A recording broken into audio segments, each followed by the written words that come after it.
How to fix 403 forbidden error in WordPress. My teammate help you. Keep watching to the end.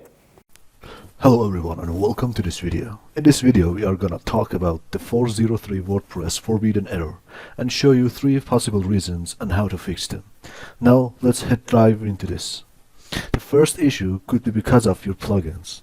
To fix this you need to go to your WordPress admin panel right here and then go to plugins and click on install plugins.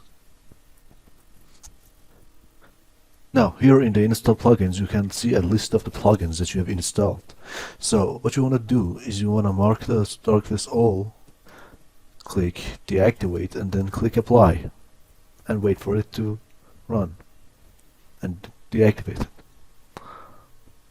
Okay, as you see now all the plugins are deactivated. What you want to do now is you want to visit your website and see if the issue is over. If the issue is over, now you know that the problem was with one of the plugins that you have installed.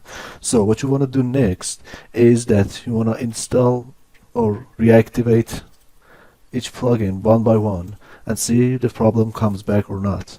And then you know that which plugin caused the problem.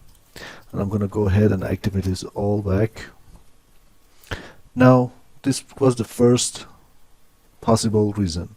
The second one is with the corrupt.htaccess files. Let me show you here.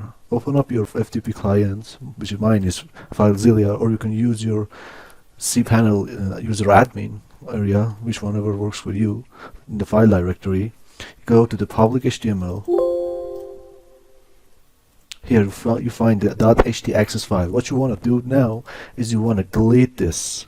Now I'm not going to delete it myself because I need it, but you can go ahead and delete it. There's not going to be a problem. Once you've done that, then you go back to this area, to the admin panel of WordPress website, and go to settings and click on permalinks. Here you don't need to change anything.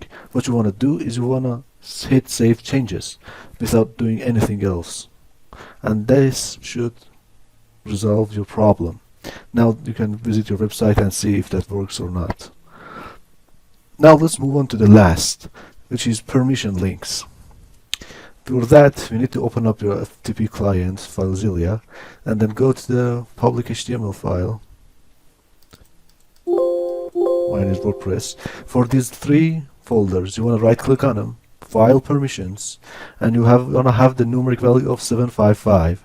You're going to recurse into subdirectories and apply to directories only and hit OK and wait for it to run. Now what you want to do is you want to make sure to do the same thing for these other folders too, WP content and WP includes. So now that you've done this, you want to go ahead and do this time, right click on it, file permissions, and then you want to change this numeric value to 644 and recurse into subdirectories, and this time apply to files only and enter OK and wait for it to load and run its course. So as this thing is doing its work, I can tell you that all these steps should make your problem go away. But if your problem isn't solved and you need more support and help, please click on the link in the caption and get help from our support team. We will solve your problem very quickly. In the end, thanks for watching this video, and please don't forget to like, subscribe and share this video, and have a good time. Peace.